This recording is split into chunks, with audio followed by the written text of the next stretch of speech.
இனிய காலை வணக்கம். இன்றொரு செய்தி.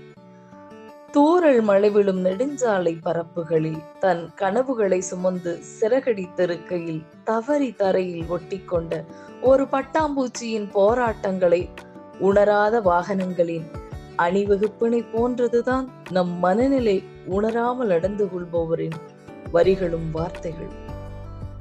எதற்காக இருக்கிறோமோ என்று உணர வைத்தவர்களுக்காக எப்படி இருக்கிறாய் என்று கேட்பவர்களின் அக்கறைகளை தவறென கூறிவிடவும் முடியாது. அவர்களிடம் நாம் மனநிலையை சொல்லிவிடவும் முடியாது. உண்மையிலேயே வாழும்போது நரகம் எது தெரியுமா? வாழ்க்கையை வெறுத்த பின்னரும் சிரித்து கொண்டே வாழ்வது போல் நடித்திருப்பதுதான். இப்போதெல்லாம் ஒருவரின் நம்பிக்கையை தக்க வைத்துக் கொள்வது எவ்வளவு சிரமமாகிவிட்டது. உண்மையை பேசினால் நம்ப மறுக்கிறார்கள், நேர்மையாக நடந்தால் சந்தேகிக்கிறார்கள், கண்ணீர் சிந்தினால் நாடகம் என்கிறார்கள். இந்த உறவை தொடர, ஒரு நட்பை நிலைநாட்ட, ஒரு நம்பிக்கையை தக்க வைத்துக் கொள்ள, ஒவ்வொரு முறையும் தங்களை நிரூபித்துக் கொண்டிருக்க எல்லோருக்கும் ஏதோ ஒன்று தேவைப்படுகிறது. சில ஸ்கிரீன்ஷாட்டுகள், சில கடவுச்சொற்கள், சில புகைப்படங்கள், சில குரல் பதிவுகள், இன்னும் சில மனிதர்களின் வாய்மொழி அறிக்கைகள் என நம்பிக்கை ஒரு உணர்வாக இல்லை, அது ஒரு கோப்பாகிவிட்டது. மனிதர்கள் இப்படி மாறிவிட்டார்களா?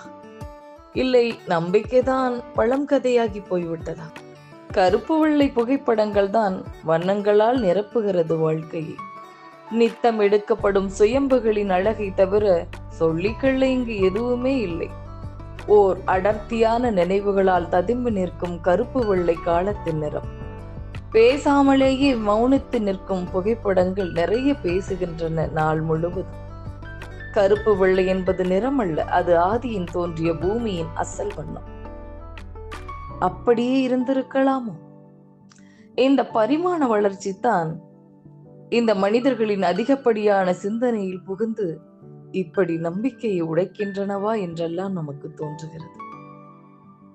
யார் எப்படி இருந்தால் என்ன? நீங்கள் மனிதனாகவே இருங்கள். உங்களை நம்புகிறவருக்கு நீங்கள் இறைவனாகவும் தெரிவீர்கள் என்று சொல்லி இந்த நாள் உங்களுக்கு மிகச்சிறப்பான நாளாக அமைய என் வாழ்த்துக்கள்.